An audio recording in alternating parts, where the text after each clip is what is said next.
तो last class में हम लोग बात कर रहे थे मेजरमेंट के बारे में, और अब मेजरमेंट से जुड़ी कुछ छोटी छोटी बेसिक टर्म जिनके बारे में आप लोग अपनी अर्लियर क्लास से भी कनेक्टेड हो, उनके बारे में बात कर लेते हैं.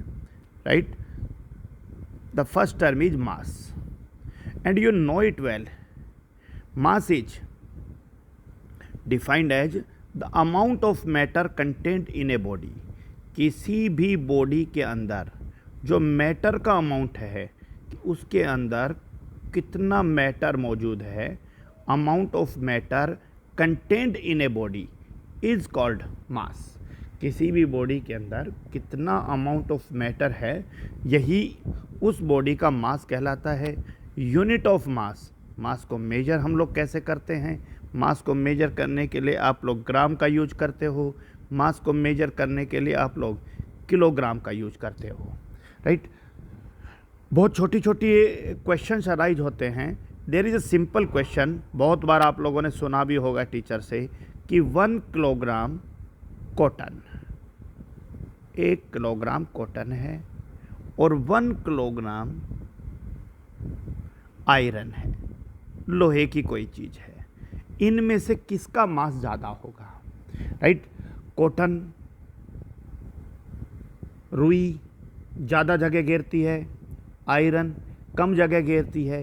राइट. लेकिन हमें जगह घेरना नहीं देखना, हमें देखना amount of matter in a body, and both have equal amount. This 1 kilogram cotton, yes, 1 kilogram, 1 kilogram iron, that is another 1 kilogram. So both of these have same mass. You know it very well. आप लोगों की मास को लेकर information clear है. हमें इन छोटी छोटी चीज़ों की ज़रूरत पड़ेगी. द सेकेंड टर्म जो हमने लोअर क्लास में यूज किया है, that is volume. Volume is defined as the space occupied by a body. किसी भी बॉडी के द्वारा घेरी गई जगह, space occupied by a body, किसी भी बॉडी के द्वारा ऑक्यूपाई किया गया स्पेस ही उसका क्या कहलाता है? वॉल्यूम कहलाता है. अगर यूनिट के बारे में बात करें तो मैथमेटिकल यूनिट, आप लोग मैथमेटिक्स में वॉल्यूम आपने बहुत सारी चीज़ों का निकाला. आपने स्फीयर का वॉल्यूम निकाला है, सिलेंडर का वॉल्यूम, कोन का वॉल्यूम निकाला है. So that is centimetre cube. आप लोग डेसीमीटर क्यूब भी यूज कर सकते हो, और आप लोग मीटर क्यूब भी यूज कर सकते हो. राइट. और मेजरमेंट के अंदर हम लोग जनरली जिन यूनिट्स का इस्तेमाल करते हैं, दैट इज मिलीलीटर और litre. Right. There is simple relationship between these mathematical unit and the measuring units. Then what are the relationship? 1 meter cube is mathematically equal to 1000 liter. यानी 1 metre cube dimension का अगर कोई भी object है तो उसका volume कितना major, कितना मापा जाएगा? 1000 लीटर. राइट. तो आप इसको अगर डेसीमीटर में बदलना चाहो तो 1 मीटर क्यूब को आप 1 metre into 1 metre into 1 metre लिख सकते हो, and that is equal to 1000 litre. Right. 1 metre is equal to 10 decimetre. So 10 decimetre, 10 decimetre and 10 decimetre is equal to 1000 litre. The point is clear. Right. Okay. So 1 decimetre cube, क्योंकि दोनों तरफ अब 0 0 0 0 0 0, 1 decimetre cube is equal to 1 litre. The point is clear और not? Okay. Okay. और अगर तो यहाँ आप ये लिख सकते हो कि 1 मीटर क्यूब 1000 लीटर के बराबर है, तो 1 डेसीमीटर क्यूब 1 लीटर के इक्वल है. राइट. अब आप 1 डेसीमीटर क्यूब को अगर सेंटीमीटर में बदलो, so you should write 1 decimeter cube is equal to 1 decimeter into 1 decimeter into 1 decimeter, that is equal to 1 liter. 1 decimeter, that is 10 centimeter, that is 10 centimeter, and 1 decimeter is equal to 10 decimeter. और 1 litre को आप लोग 1000 millilitre भी लिख सकते हो. फिर से आप लोग कैंसिल कर दीजिएगा.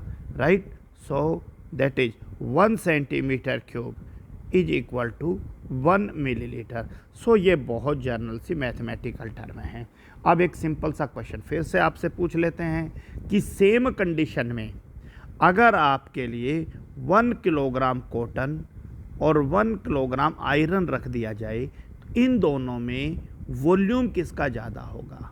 अब आप ये कहोगे सर कॉटन जो है वो ज़्यादा जगह घेरता है और आयरन है वो कम जगह घेरता है, दोनों का मास इक्वल है, लेकिन वॉल्यूम जो है वो कॉटन का ज़्यादा होगा, राइट। कॉटन का वॉल्यूम आयरन के वॉल्यूम से ज़्यादा होगा। दूसरा क्वेश्चन, 100 मिलीलीटर वाटर और 100,000 मिलीलीटर वाटर, इन दोनों में किसका वॉल्यूम ज़्यादा होगा? डेफिनेटली मिलीलीटर जो है वो वॉल्यूम को ही मेजर करता है, तो जहाँ पर ज़्यादा मिलीलीटर होगा वहाँ पर वॉल्यूम भी ज़्यादा होगा। आप लोग इन छोटी छोटी चीज़ों से बहुत अच्छे से परिचित हो। ओके, आप लोग एक बात और भी समझ के आए थे कि अगर मान लीजिए ये कोई भी एक कंपोनेंट है और इस कंपोनेंट में, चलिए हम एक कंटेनर ले लेते हैं और उस कंटेनर में आपने वाटर ले लिया है, you have take some water and now you add some sugar into it. आप उस वाटर के अंदर कुछ शुगर ऐड कर देते हो, डिजोल्व कर देते हो।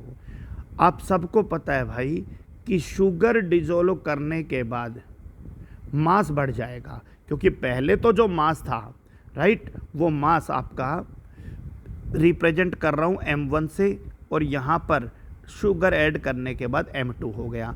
वॉल्यूम रिप्रेजेंट कर रहा हूँ V1 से और शुगर ऐड करने के बाद वॉल्यूम V2 हो गया, राइट। आप सबको पता है लोअर क्लासेस से कि M1 और M2 में से किसका मास ज़्यादा होगा? डेफिनेटली M2 का मास ज़्यादा होगा, क्योंकि उसके अंदर अमाउंट ऑफ मैटर ज़्यादा है, राइट। आप बहुत क्लियरली ऑब्जर्व कर सकते हो। जब बात आती है दोनों के वॉल्यूम की, किसका ज़्यादा होगा, तो आप लोग पाओगे कि वॉल्यूम दोनों का सेम होगा। भले ही आपने पानी के अंदर चीनी को घोल दिया है, डाल दिया है, लेकिन जो शुगर के पार्टिकल्स है बेटा, वो शुगर के पार्टिकल अलग से स्पेस ऑक्यूपाई नहीं करेंगे, वो वाटर के पार्टिकल्स के बीच में जो स्पेस है उसी स्पेस को ऑक्यूपाई करेंगे। इसका सीधा सा मतलब है कि किसी कंटेनर के अंदर अगर हम लोग कोई चीज़ डिजोल्व कर रहे हैं, तो डिजोल्व करने के बाद आप लोगों का मास जो है वो चेंज हो जाता है, लेकिन वॉल्यूम जो है वो चेंज नहीं हो रहा, क्योंकि जिस कंपोनेंट को आपने डिजोल्व किया है, जिस सॉलिड को आप डिजोल्व कर रहे हो, सॉलिड के पार्टिकल जो लिक्विड के पार्टिकल्स थे उनके बीच में जो जगह था उस जगह को ऑक्यूपाई करते हैं, ना कि कोई अलग से स्पेस ऑक्यूपाई करते हैं। तो ये भी एक बहुत क्लियर ऑब्जर्वेशन है जो आप लोगों ने लोअर क्लासेज में पढ़ा है, right. The next one is the part density.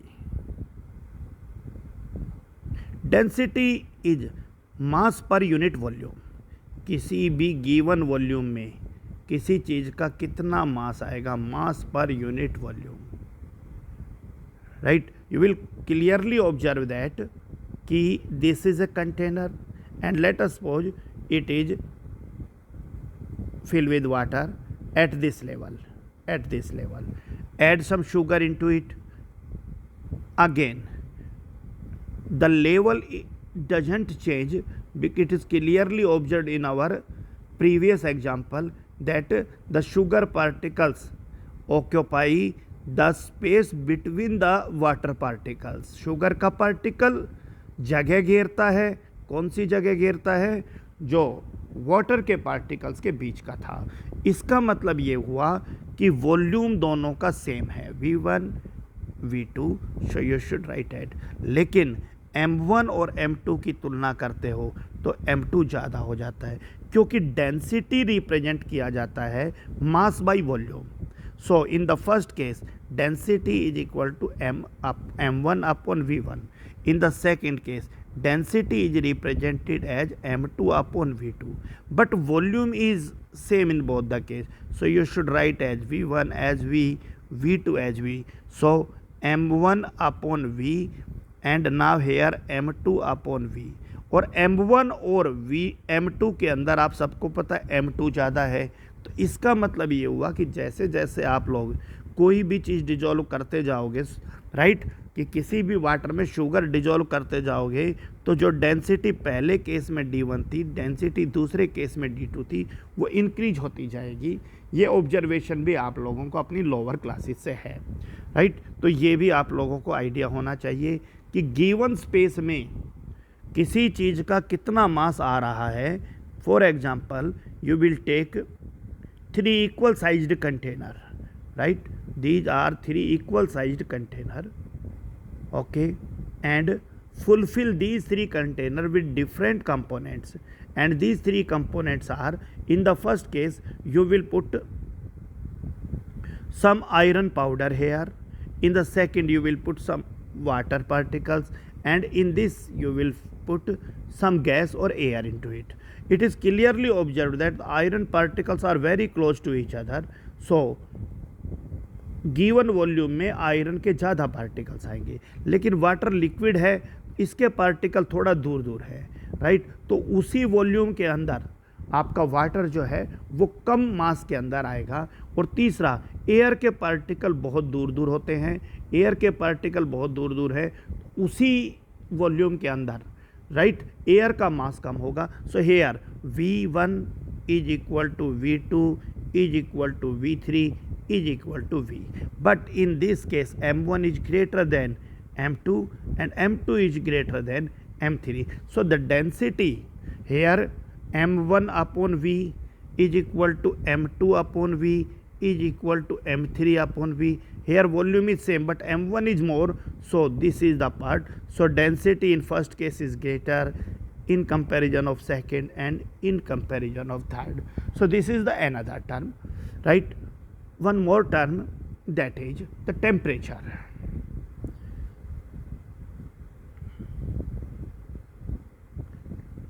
Temperature is the degree of hotness or coldness.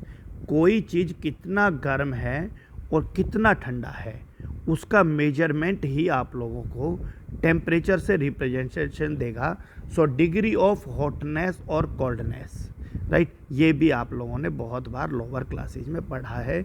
Degree of hotness, कोई चीज़ कितना गर्म है और कितना ठंडा है उसको मेजर किया जाएगा, राइट, टेम्परेचर के जरिए।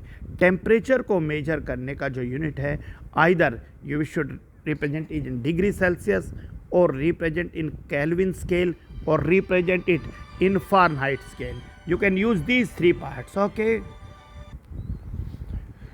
Okay, and what is the relationship between these terms? You clearly know that degree Celsius plus 273.15 is accurately, but commonly we write as 273 is represented as Kelvin, and 9/5 of degree Celsius plus 32 is represented as Fahrenheit, right? So when you are going to convert a degree Celsius into Kelvin, add 273 into it, and when you convert a degree Celsius into Fahrenheit, then you use this formula, the relationship 9/5 C plus 32.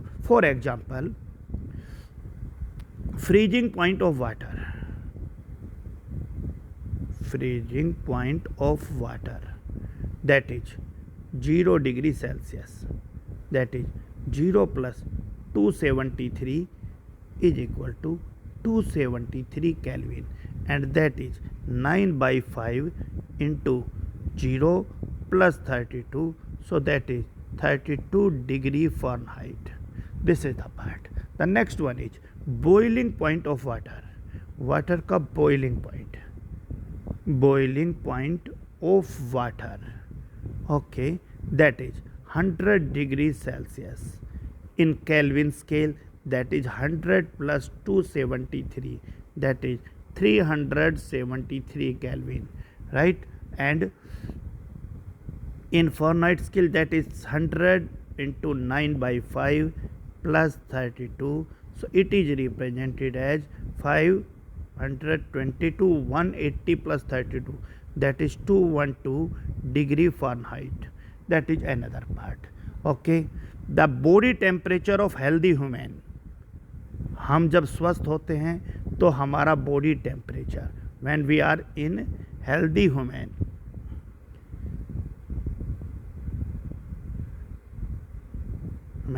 that is 37 degrees Celsius. So in Kelvin scale, that is 37 plus 273, so it is, right, 310 Kelvin.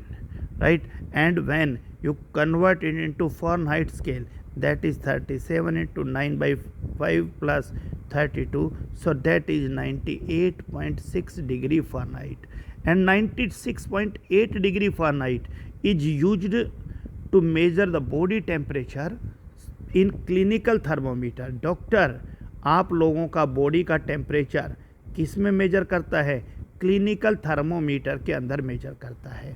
जब आप ये कहते हो कि हमें 100 degree बुखार है, तो ये 100 डिग्री सेल्सियस नहीं है, आपको 100 डिग्री फ़ारेनहाइट बुखार है, राइट. अब पूछे भाई सेल्सियस कितना होता है, तो आपको 9/5C plus 32 is equal to Fahrenheit.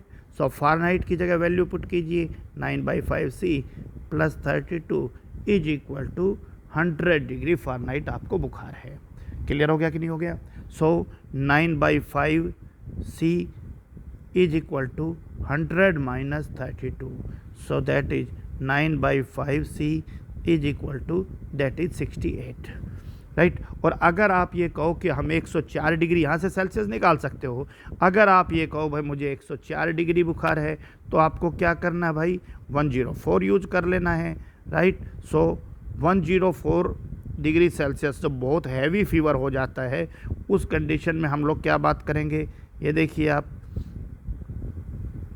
104 degree Fahrenheit, so that is 104, that is 104, right. It is 72, so Celsius is 72 into 5/9, so it is 40 degree Celsius. 40 degree Celsius, यानी जब आपको बहुत ज़्यादा बुखार है, हाई फीवर है, तो मान के चलिए आपकी बॉडी का टेम्परेचर जो है वो अप्रोक्सीमेट 40 डिग्री सेल्सियस के करीब हो गया है. So this is the another term. Then one more term which is commonly used is pressure. That is pressure. It is represented as force per unit area. Force हम लोग chemistry में कम use करते हैं, फिजिक्स में ज़्यादा use होता है. Force per unit area is represented as pressure. The unit of pressure is mm of mercury, right. Atmospheric 1 atmospheric. जब भी प्रेशर 1 एटमॉस्फेरिक हो, ध्यान रखना that is written as 76 centimetre of mercury. वहाँ पर मरकरी का जो लेवल है वो 76 सेंटीमीटर राइज करेगा 1 एटमॉस्फेरिक प्रेशर और 0 डिग्री सेल्सियस कंडीशन के अंदर, राइट. इसे जैसे ही आप लोग सेंटीमीटर को मिलीमीटर में लिखोगे mm के अंदर, तो 1 सेंटीमीटर में 10 mm होते हैं, तो that is represented as 760 mm of mercury. And 760 mm of mercury is represented as 760 torr. ये चीज़ आप लोग नोट कर लीजिएगा, क्योंकि इनके बारे में इतना डिटेल आपने नहीं पढ़ा है. मैं आपको स्टेट्स ऑफ मैटर नाम का एक चैप्टर पढ़ाऊँगा, तब इस चीज़ के बारे में बहुत डिटेल में बात करूँगा, right. So that is 760 torr. Okay, so 1 atmospheric is also equal to 101,325 Pascal.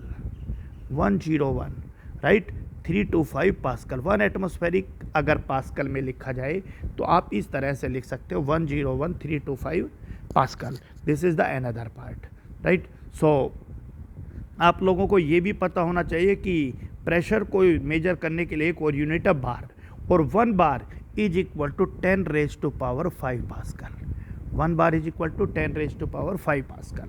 So अगर आप एटमॉस्फेरिक को बार में बदलना चाहते हो, तो आप सबको पता है भाई कि 10⁵ Pascal जो है वो 1 बार होता है. तो you should write 1.01325 into 10⁵ Pascal, और 10⁵ Pascal is in bar, so 1.01325 bar.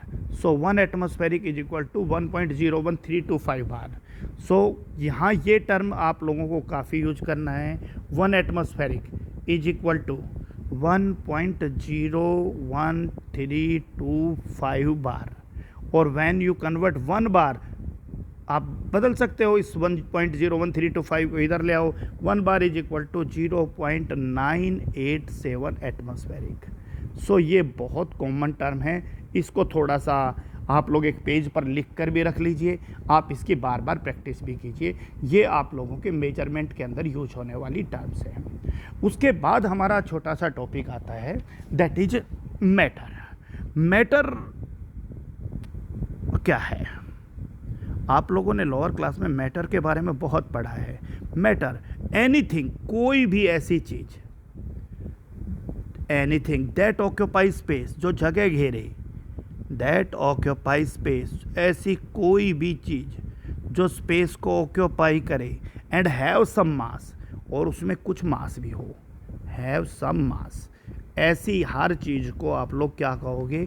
Matter कहोगे। फॉर एग्जाम्पल हम लोग चेक कर लेते हैं, कुछ चीज़ें लिखेंगे और फिर हम ये चेक करेंगे कि वो जो चीज़ें हैं वो ऑक्यूपाई स्पेस करती है या नहीं करती हैं। So I write here occupy space, have some mass, है या नहीं है, और अगर दोनों चीज़ों पे खरा उतरेगा तो आप लोग उसको मैटर कह दीजिएगा। Yes, the first part is stone, पत्थर का एक टुकड़ा, यस, जगह घेरता है, राइट। आप सबको पता है उसका कुछ मास होता है, तो आप उसको मैटर कह सकते हो। आप कैसे जस्टिफाई करोगे भाई कि पत्थर का टुकड़ा जगह घेरता है? आप लोग एक बैग लीजिए, उसमें पत्थर के टुकड़े फिल करना शुरू कर दीजिए, थोड़ी देर बाद वो फुलफिल हो जाएगा, उसमें और आप पत्थर नहीं डाल पाओगे। क्लियरली ऑब्जर्व है कि उसके अंदर मास होता है। वाटर के बारे में बात करते हैं, बिल्कुल, वाटर पानी जगह घेरता है। एक जग में पानी भर के देखिए, एक निश्चित अमाउंट में वाटर उसके अंदर आएगा, उसके बाद उसमें और पानी नहीं आ पाएगा और डेफिनेटली उसका वजन बढ़ेगा, जिससे हमें क्लियरली उसके मास के बारे में ऑब्जर्वेशन है।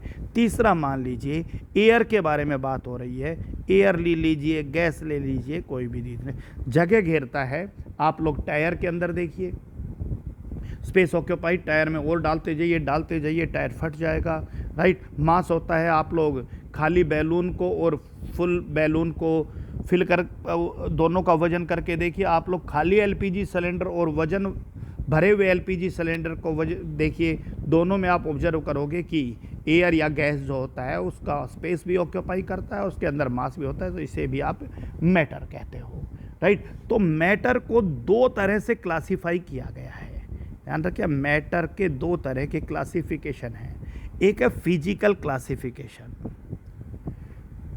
Physical classification, and the another classification is the chemical classification, the other one is chemical classification. The first one is physical classification, the other one is chemical classification. दो तरह से किसी भी मैटर को हम लोग क्लासीफाई करेंगे। फिजिकल क्लासिफिकेशन के आधार पे किसी भी मैटर को तीन पार्ट में बांट दिया है, सॉलिड, लिक्विड और गैस। आप लोगों ने इनके बारे में बहुत सुना है। जबकि केमिकल क्लासिफिकेशन के आधार पे किसी भी सब्सटेंस को दो चीज़ों में बांटा है, प्योर सब्सटेंस और मिक्सचर, प्योर सब्सटेंस और मिक्सचर। तो वन बाई वन हम दोनों के बारे में भी हल्का हल्का बात कर लेते हैं। भले ही इन चीज़ों को लेकर हमारी प्रीवियस नॉलेज काफ़ी स्ट्रॉन्ग है, लेकिन फिर भी हम बात कर लेते हैं सॉलिड, लिक्विड और गैस। सॉलिड, लिक्विड और गैस, एक एक एग्जाम्पल ले लेते हैं उनको समझने के लिए। दैट इज स्टोन, वाटर और एयर। हम लोगों को पता है कि जिन भी पार्टिकल से मिलकर सॉलिड बना है वो पार्टिकल सॉलिड में बहुत पास पास होते हैं, इसीलिए सॉलिड बहुत हार्ड होते हैं। लिक्विड में वो पार्टिकल थोड़े दूर दूर होते हैं जिनसे मिलके लिक्विड बनता है, जबकि गैस के अंदर वो पार्टिकल और भी दूर दूर होते हैं। So distance between particle clear है। जब पार्टिकल पास पास होंगे तो इंटरमोलिकुलर फोर्स, किसी भी सॉलिड के अंदर जो इंटरमोलिकुलर फोर्स है वो डेफिनेटली बहुत स्ट्रॉन्ग होगी, जबकि लिक्विड के अंदर जो इंटरमोलिकुलर फोर्स है भाई वो वीक होगी, और गैस के अंदर इंटरमोलिकुलर फोर्स बहुत ज़्यादा वीक होती है। आप लोगों को ये भी पता है सॉलिड के पार्टिकल एक दूसरे के बहुत पास पास होने की वजह से आप सॉलिड को रिजिड कह सकते हो, पार्टिकल मूव नहीं करते हैं, लेकिन लिक्विड के पार्टिकल मूव करते हैं, आप इसको फ्लूइड कहिए। गैस के पार्टिकल मूव करते हैं, आप इसको भी फ्लूइड कहिए। आप डेंसिटी के बारे में बात करो तो डेंसिटी सॉलिड की बहुत हाई होती है, लिक्विड की थोड़ी कम होती है और गैस की बहुत कम होती है, यानी गिवन स्पेस के अंदर गैस जो है वो कम आएगा, so very low, that is the part density. अगर आप बात करते हो कि इनको आप कंप्रेस कर सकते हो या नहीं कर सकते हो, तो आप ये कहोगे भाई कि सॉलिड को कंप्रेस नहीं कर सकते हो क्योंकि उसके पार्टिकल ऑलरेडी बहुत पास है। लिक्विड भी ना के बराबर कंप्रेसिबिलिटी शो करता है, लेकिन गैसेज को आप आसानी से कंप्रेस कर सकते हो क्योंकि उनके पार्टिकल दूर दूर होते हैं। अगर किसी भी सॉलिड की शेप को लेकर बात करो तो गिवन सेट ऑफ कंडीशन में उसकी शेप डेफिनेट होती है, वो चेंज नहीं होती। लिक्विड जिस भी कंटेनर में डाला जाता है उसकी शेप को अटेन कर लेता है। इसका मतलब जिस भी कंटेनर में डालोगे, जग में डालोगे जग की शेप, गिलास में डालोगे ग्लास की शेप, और यही काम गैस के लिए होता है। गैस जिस भी शेप के बैलून में डालोगे बैलून जैसा, टायर में डालोगे टायर जैसा। तो शेप सॉलिड का डेफिनेट होता है, लेकिन लिक्विड और गैस का शेप डेफिनेट नहीं होता। वॉल्यूम अमाउंट, सॉलिड का अमाउंट जो है वो डेफिनेट है, फिक्स है। गिवन स्पेस जितना ऑक्यूपाई करता है उतना ही हर जगह ऑक्यूपाई करेगा, और यही चीज़ लिक्विड में है। 1 लीटर पानी जग में भी उतना ही जगह घेरेगा, ग्लास में भी उतना ही जगह, बकेट में भी उतना ही जगह घेरेगा। क्लियर हो गया? स्पेस उसके द्वारा ऑक्यूपाई किया गया, शेप भले ही अलग अलग हो लेकिन स्पेस उसके द्वारा ऑक्यूपाई किया गया हमेशा बराबर ही होगा। लेकिन गैस जो है वो हमेशा जितना भी अवेलेबल स्पेस है उसको सारे को ही घेर लेती है। थोड़ी सी गैस को, एक एलपीजी सिलेंडर में गैस मौजूद है, अब उस गैस का वॉल्यूम एलपीजी सिलेंडर के वॉल्यूम के बराबर है।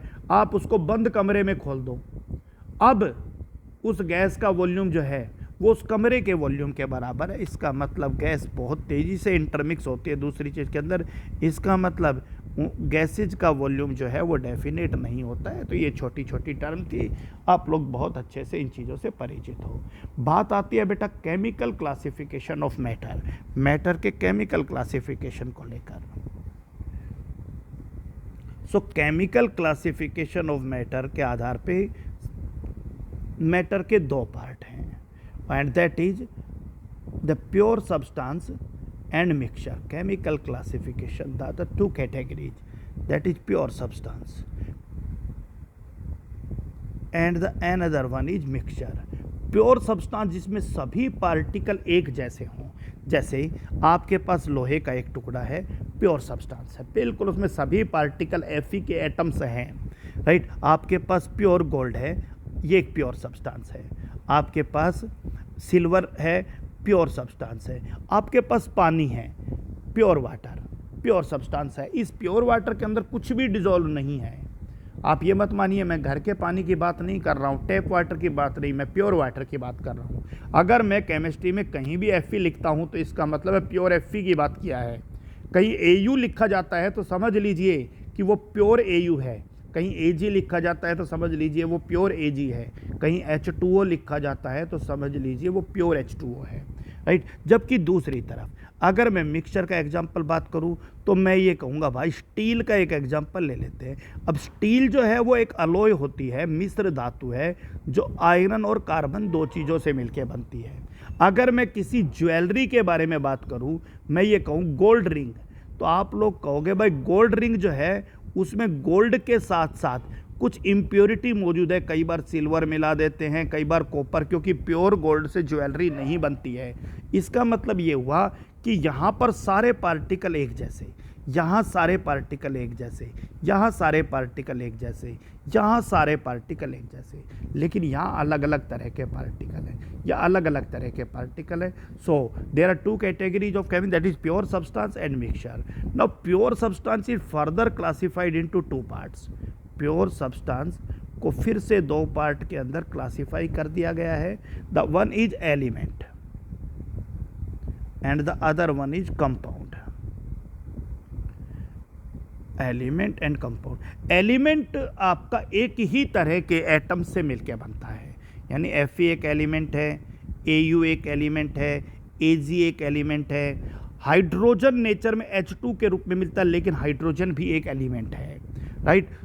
क्लोरीन फ्लोरीन F2 के रूप में मिलता है, ऑक्सीजन O2 के रूप में मिलता है, लेकिन यहाँ पर कोई दूसरी तरह का एटम मौजूद नहीं है। और जब 2 या 2 से ज़्यादा एलिमेंट आपस में किसी फिक्स रेशियो में मिल जाते हैं तो आप उसको कहोगे कंपाउंड। H2 एक कंपाउंड है, CO2 एक कंपाउंड है, राइट। आप एसिड्स के बारे में पढ़ के आए हो, HNO3 एक कंपाउंड है, HCl एक कंपाउंड है, MgO एक कंपाउंड है, जो दो या दो से ज़्यादा एलिमेंट्स के आपस में रिएक्ट करने से बनते हैं, उनके कंबाइन होने से बनते हैं। हम बहुत सारा चीज़ें पढ़ेंगे इस 11th क्लास में कि आखिर ये चीज़ें क्यों कंबाइन होती हैं, लेकिन आप ध्यान रखिए कि एलिमेंट एक ही तरह के पार्टिकल का रिप्रेजेंटेशन है, एक ही तरह के एटम्स से मिलके बना है, जबकि कंपाउंड जो है वो अलग अलग तरह के एटम से मिलकर बनता है, right. So this is the part element. अब एलिमेंट को आप फर्दरली डिवाइड कर सकते हो, that is metal, non metal and metalloids. आप लोगों ने 10th में पढ़ा है, 11th में जहाँ जिक्र आएगा वहाँ पढ़ा दिया जाएगा, अभी आवश्यकता नहीं है। इसी तरह से कंपाउंड को भी आप लोग दो पार्ट में बांट सकते हो, that is organic compound and inorganic compound. जहाँ इनका जिक्र आएगा वहीं आपको पढ़ाया जाएगा, आज जानना जरूरी नहीं है, राइट। आधी अधूरी जानकारी आपको परेशान भी करेगी, बहुत डिटेल में आप लोग 11th क्लास में ऑर्गेनिक और इनऑर्गेनिक कंपाउंड्स के बारे में पढ़ोगे। बात आती है, एक कंटेनर के अंदर आप लोगों ने लिया है वाटर और एक दूसरे क्लोज्ड कंटेनर में आप लोगों ने ले लिया हाइड्रोजन प्लस ऑक्सीजन, राइट। अब आप ध्यान देखिए, यहाँ जितना भी पार्टिकल है सब पार्टिकल H2O है, लेकिन यहाँ जितना भी पार्टिकल है कुछ पार्टिकल H2 है, कुछ पार्टिकल O2 है। तो ये जो H2O है या सेम ही तरह का पार्टिकल है, आप इसको कैटेगराइज करते हो प्योर सब्सटेंस, जबकि दूसरे के अंदर आप लोगों ने जो लिया है उसे आप लोग कहोगे मिक्सचर। अब मिक्सचर की दो कैटेगरी होती है भाई, और वो कैटेगरी कैसा है, आप लोग ध्यान दीजिए कि एक कंटेनर में आपने वाटर के अंदर शुगर डिजोल्व कर दिया और दूसरे कंटेनर में आपने वाटर के अंदर सैंड डाल दिया। अब आप ये पाओगे कि वाटर और शुगर जैसे ही मिला दिया जाएगा, इस पूरे मिक्सचर में ना वाटर अलग दिखाई देगा और ना मिक्सचर आपका शुगर अलग दिखाई देगा। मतलब पूरी जो कंपोजिशन है मिक्सचर की वो आपको यूनिफॉर्म नज़र आएगी। So it is uniform composition. ऐसे मिक्सचर को आप लोग होमोजीनियस मिक्सचर कहोगे। क्या कहोगे? होमोजीनियस, यानी दो या दो से ज़्यादा कंपाउंड्स को आपस में ऐड करो और सब कुछ यूनिफॉर्म हो जाए, एक जैसा हो जाए, तो आप इसको होमोजीनियस कहोगे। लेकिन वाटर और सैंड के मिक्सचर में आपको वाटर अलग दिखाई देगा और सैंड अलग दिखाई देगा। इसका मतलब यहाँ पर कंपोजिशन जो है वो नॉट यूनिफॉर्म है, यूनिफॉर्म कंपोजिशन नहीं है, नॉट यूनिफॉर्म कंपोजिशन है। इस मिक्सचर को आप लोग केमिस्ट्री की भाषा में क्या कहोगे? हिट्रोजीनियस मिक्सचर कहोगे। क्या कहोगे? Heterogeneous mixture. ओके। किन्हीं भी दो या दो से ज़्यादा कंपाउंड के होमोजीनियस मिक्सचर को ही केमिस्ट्री में क्या कहते हैं? सॉल्यूशन कहते हैं। Solution is a homogeneous mixture of two और मोर कंपोनेंट्स। सॉल्यूशन के बारे में आप लोग हल्का फुल्का 11th में पढ़ोगे, 12th में एक पूरा चैप्टर ही है सॉल्यूशंस, तो वहाँ पर भी डिटेल में बात करोगे। तो हमारे लिए बेसिक टर्म्स का टॉपिक यहीं तक था। अब हम कल से केमिकल कम्बिनेशंस के जो लॉ हैं उनके बारे में बात करेंगे। आप लोगों ने अर्लियर क्लासेज में पढ़ा है कि जब भी कहीं कोई केमिकल रिएक्शन होती है तो वो law of conservation of mass को ओबे करते हैं। आपने 10th में बैलेंसिंग किया था, इसीलिए बैलेंसिंग किया था कि law of conservation of mass को जस्टिफाई कर सको। इसी तरह से आपने 9th में कभी सुना होगा कि लॉ ऑफ डेफिनेट प्रोपोर्शन का भी एक लॉ होता है। इसी तरह से कई ऐसे लॉ भी हैं जिनके बारे में आपने लोअर क्लासेज में नहीं पढ़ा है। तो कल से आपकी बड़ी इंपॉर्टेंट क्लास शुरू होगी, अपने आप को मेंटली तैयार कर लीजिए कि कल से जो पोर्शन शुरू हो रहा है वो आपके बेसिक्स के लिए बहुत बहुत इंपॉर्टेंट है। So that's all for today, right.